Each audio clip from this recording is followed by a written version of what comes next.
नमस्कार दोस्तों, मैं अंशुल जैन आप सभी का अंशुल जैन ऑनलाइन क्लासेस में एक बार फिर से स्वागत करता हूं। आज हम सभी छत्तीसगढ़ का आर्थिक सर्वेक्षण 2019-20 जो पिछले कुछ दिनों पहले ही आया हुआ है, उस पर चर्चा करेंगे और देखेंगे कि इस बार आर्थिक सर्वेक्षण में क्या क्या बताया गया है, क्या क्या दिया गया है और कैसे कैसे क्वेश्चन हमारे आने वाले व्यापम और पीएससी के एग्ज़ाम्स में पूछे जा सकते हैं। तो उन सभी बिंदुओं पर हम चर्चा करेंगे।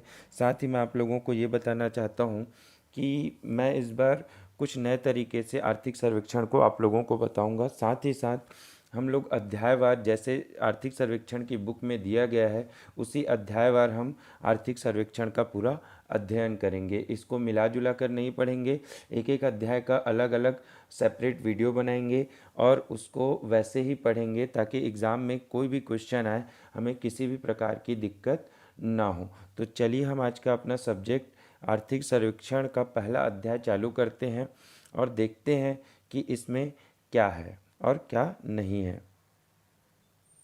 तो दोस्तों, मैंने अपने हाथों से लिखकर आप लोगों के लिए नोट्स प्रिपेयर किए हुए हैं, जिसमें हम सभी आर्थिक सर्वेक्षण का पहला अध्याय आर्थिक स्थिति एक समीक्षा को देखेंगे, इसका अध्ययन करेंगे। इसमें जो सबसे पहला पॉइंट है वो पॉइंट है हमारे इंडिया के लिए, प्यारे भारत देश के लिए। इसमें सबसे पहले ये बताया गया है कि मूल्यों के अनुपात के अनुसार सकल घरेलू उत्पाद जीडीपी में विश्व में भारत का जो स्थान है वो कौन सा है? वो है पाँचवा। अभी कुछ दिनों पहले तक भारत का जो स्थान था वो कौन सा था? छठवां हुआ करता था, लेकिन अभी ये भारत कौन से स्थान पर पहुंच गया है? पाँचवा। तो आपको ये याद रखना है कि भारत पाँचवें स्थान पर पहुंच गया है। उसके बाद क्रय शक्ति अनुपात के अनुसार सकल घरेलू उत्पाद जीडीपी में विश्व में तीसरा स्थान है। किसमें? क्रय शक्ति अनुपात के अनुसार। ये दोनों प्रकार के क्वेश्चन आपको एग्जाम में पूछे जा सकते हैं। अगर आपको नॉर्मल रैंक पूछता है तो आपको फिफ्थ लगाना है, लेकिन उसमें आपको क्रय शक्ति के बारे में अगर पूछता है तो उसमें आपको थर्ड पे मार्क करना है। इसके क्वेश्चंस में मैं आप लोगों को बताऊंगा, अभी बस आप लोगों को थ्योरी समझाते जा रहा हूं। अगर हो सके तो आप अपने हाथों से इसे लिखते भी जाइए, जिससे आपको बाद में किसी भी प्रकार का डाउट ना हो। इसके बाद आप लोगों को मैं बताना चाहूँगा, जो जीडीपी है भारत की विकास दर 2018-19 में ये विकास दर थी 6.8%। कितने थी? 6.8%, जो 2019-20 में घटकर 5% रह गई है। पिछले बार आपने देखा होगा कि चारों तिमाही में क्या हुआ था? भारत की जो जीडीपी की ग्रोथ दर है वो क्या हो गया था? डिक्रीज हो रहा था, कम हो रहा था, जिसके फलस्वरूप जो भारत का जो ओवरऑल 2019-20 का जो ग्रोथ रेट है वो क्या है? 5% है। आपको दोनों याद रखना है, 6.8% और 5%, क्योंकि एग्ज़ाम में दोनों प्रकार के क्वेश्चंस आपको पूछे जा सकते हैं। तो आपको दोनों चीज़ों को याद रखना है और दोनों चीज़ों को बताना है। आगे देखते हैं छत्तीसगढ़। छत्तीसगढ़ का है अगला पॉइंट। किसका है? छत्तीसगढ़ का।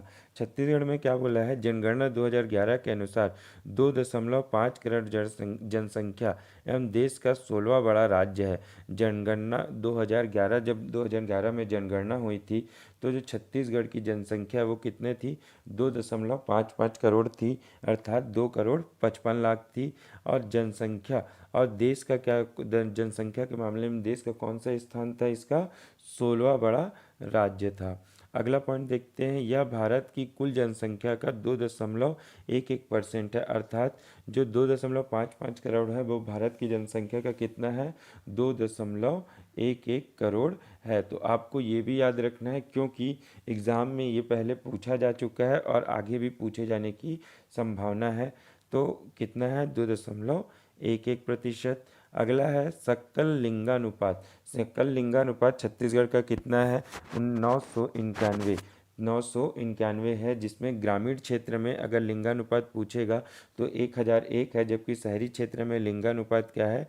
956। शहरी क्षेत्र में कितना है? 956। अब ये लिंगानुपात होता क्या है? लिंगानुपात का अर्थात होता है कि छात्र वर्सेस 1000 छात्रा। मतलब हर 1000 लड़कियों के पीछे लड़कों की संख्या, हर 1000 लड़कियों के पीछे लड़कों की जो संख्या है वही हमको क्या बताता है? लिंगानुपात। अर्थात छत्तीसगढ़ में हर 1000 लड़कियों के पीछे 991 लड़के दूसरा चीज़ क्या बोलता है, ग्रामीण। ग्रामीण कितना है, ग्रामीण में लिंगानुपात कितना है, 1001। शहरी में कितना है, 956। शहरी में कितने हैं, 956 है। साक्षरता दर, साक्षरता दर छत्तीसगढ़ की कितना है, 70.3% है। छत्तीसगढ़ की साक्षरता दर कितनी है, 70.3%। इसको भी दो भागों में डिवाइड किया जाता है, स्त्री साक्षरता दर और पुरुष साक्षरता दर। तो जब ये आएगा आगे, आपको विस्तारवार समझाऊंगा, तो उसमें आप इसको इन सब चीज़ों का और विस्तार से बता दूंगा। अगला है शिशु मृत्यु दर। शिशु मृत्यु दर हम लोग दोस्तों वर्ष 2000 में 77 थी। शिशु मृत्यु दर कितना थी, 77 थी, जो वर्ष 2017 तक घटकर 38 हो गई है। अब ये शिशु मृत्यु दर होता क्या, शिशु मृत्यु दर होता है कि जो जन्म लेते हैं बच्चे, उनमें उनमें क्या है, हर 1 लाख बच्चों के पीछे कितने, 1 लाख बच्चों के पीछे कितने बच्चे मर रहे हैं, यही आपका क्या है, शिशु मृत्यु दर।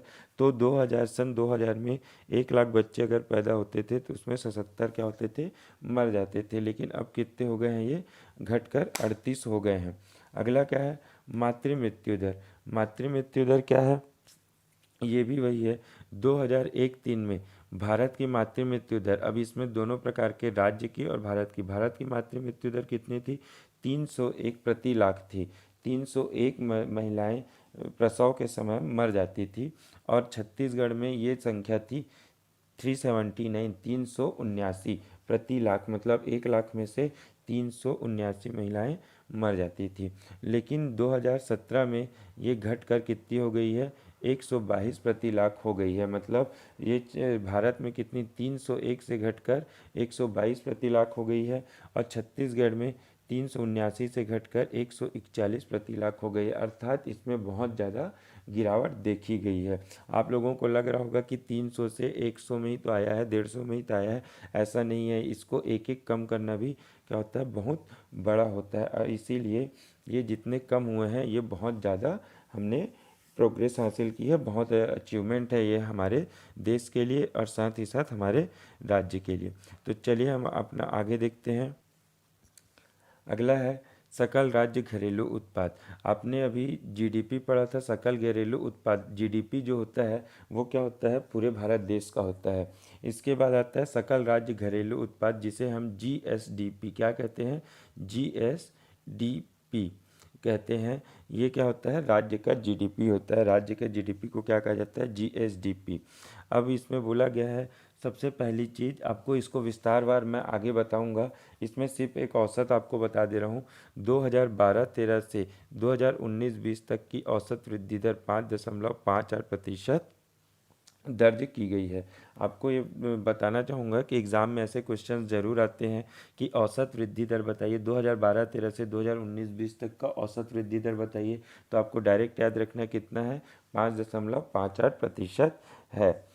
ठीक है दोस्तों, हो सकता है लास्ट आखिरी 5 वर्ष का भी पूछ दे, तो वो भी मैं आपको आगे आने वाले चैप्टर्स में, आने वाले अध्याय में, आने वाले वीडियोस में आपको वो सब चीज़ें एक्सप्लेन कर दूंगा।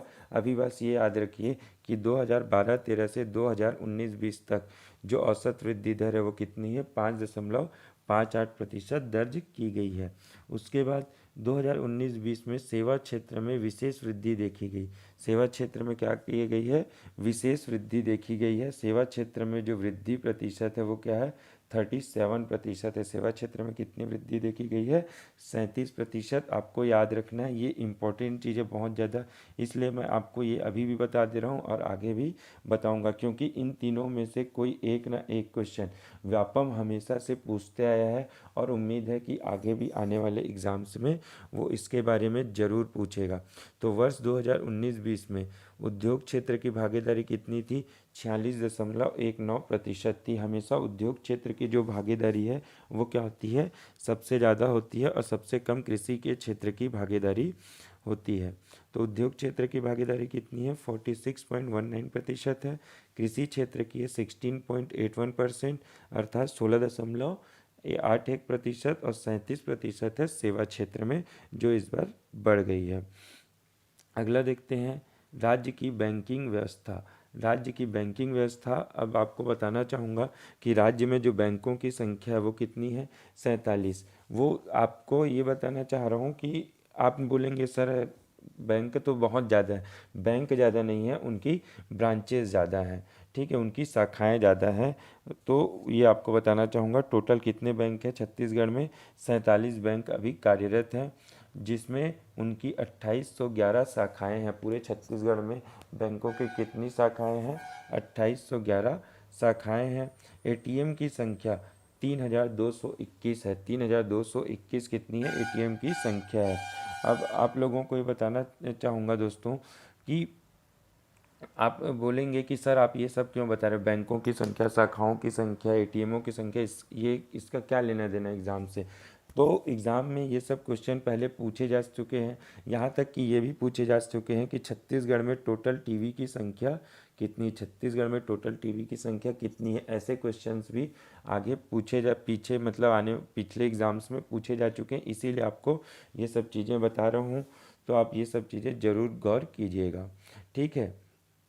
अगला है प्राथमिक क्षेत्र में बांटे गए ऋण में मार्च 2018 की तुलना में मार्च 2019 तक 10.26% की वृद्धि हो गई है। अब क्या है, प्राथमिक क्षेत्र में जो ऋण बांटते हैं लोग, गवर्नमेंट क्या होती है, जो कृषक रहते हैं या फिर जो और कोई रहते हैं उनको क्या होते हैं, ऋण देती है। तो उसमें 2018 मार्च 2018 से मार्च 2019 मतलब एक साल के अंदर कितनी परसेंट की वृद्धि देखी गई है?